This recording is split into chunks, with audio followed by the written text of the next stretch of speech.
Hello all, welcome to our channel. ఈరోజు మన recipe వచ్చేసి గోబీ 65 అండి.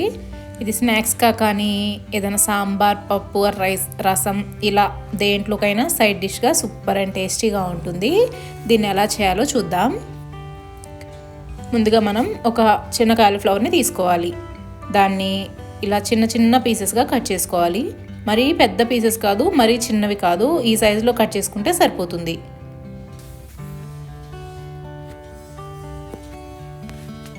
ఇప్పుడు స్టవ్ ఆన్ చేసుకొని 2-3 గ్లాసెస్ వాటర్ ఒక గిన్నెలోకి తీసుకుందాం. అవి కొంచెం బాయిల్ అయ్యాక అందులో ఒక 1/2 స్పూన్ సాల్ట్, కొద్దిగా పసుపు కూడా యాడ్ చేసి అవి బాయిలింగ్ అవనిద్దాం. ఇలా వాటర్ బాయిల్ అయ్యాక మనం కట్ చేసి పెట్టుకున్న కాలీఫ్లవర్ పీసెస్ని యాడ్ చేయాలి. ఇవి ఒక 2-3 నిమిషాలు బాయిల్ చేస్తే సరిపోతుంది. మనం ఇలా ఏదైనా ఫోక్తో కొంచెం గుచ్చితే ఇలా వస్తే సరిపోతుంది. ఇప్పుడు వీటిని పక్కకు తీసుకుందాం. ఇప్పుడు వేరొక బౌల్లో 1.5 టేబుల్ స్పూన్ శనగపిండి యాడ్ చేద్దాం.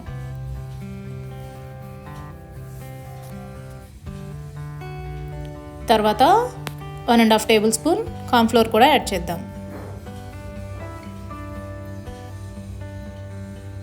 తర్వాత 1 టేబుల్ స్పూన్ మైదా, 1 టేబుల్ స్పూన్ రైస్ ఫ్లోర్ కూడా యాడ్ చేద్దాం. మీకు మైదా అవసరం లేదనుకుంటే మైదా ప్లేస్లో శనగపిండి కూడా యాడ్ చేసుకోవచ్చు. ఇవి ఒకసారి మిక్స్ చేశాక అందులో ఒక 1/2 స్పూన్ సాల్ట్ యాడ్ చేద్దాం. తర్వాత ఒక 1/2 స్పూన్ కారం, 1/2 స్పూన్ పసుపు, 1/2 స్పూన్ మిరియాల పొడి, ఒక 1/2 స్పూన్ గరం మసాలా,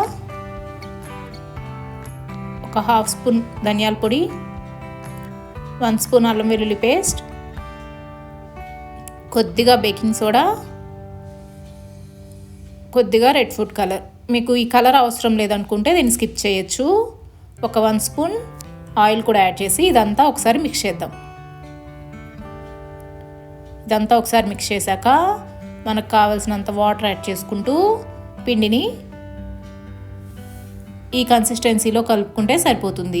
మరీ గట్టిగా కాకుండా మరీ పలచగా కాకుండా ఈ కన్సిస్టెన్సీ అయితే మనకు కరెక్ట్గా సరిపోతుంది. ఇలా కలుపుకున్న పిండిలో మనం బాయిల్ చేసి పక్కన పెట్టుకున్న కాలీఫ్లవర్ పీసెస్ యాడ్ చేయాలి. ఈ మసాలా అంతా ఆ ముక్కలకి పట్టేటట్టు కలుపుకోవాలి. ఇలా కలుపుకున్నాక మళ్ళీ స్టవ్ ఆన్ చేసుకొని ఒక కడాయి పెట్టుకొని అందులో డీప్ ఫ్రైకి సరిపడా ఆయిల్ యాడ్ చేయాలి. ఆయిల్ బాగా హీట్ అయ్యాక అందులో మనం కలిపి పెట్టుకున్న కాలీఫ్లవర్ పీసెస్ని ఒక్కొక్కటిగా వేయాలి.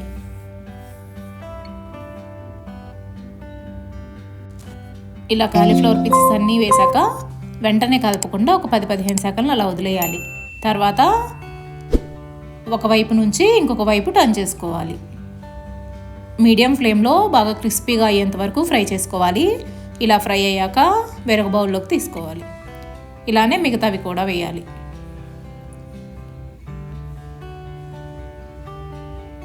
మీడియం ఫ్లేమ్లో ఫ్రై చేస్తే బాగా క్రిస్పీగా వస్తాయండి.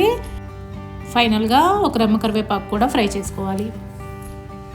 దీన్ని ఇప్పుడు సర్వింగ్ బౌల్లోకి తీసుకుంటే crispy gobi 65 ready. Thank you.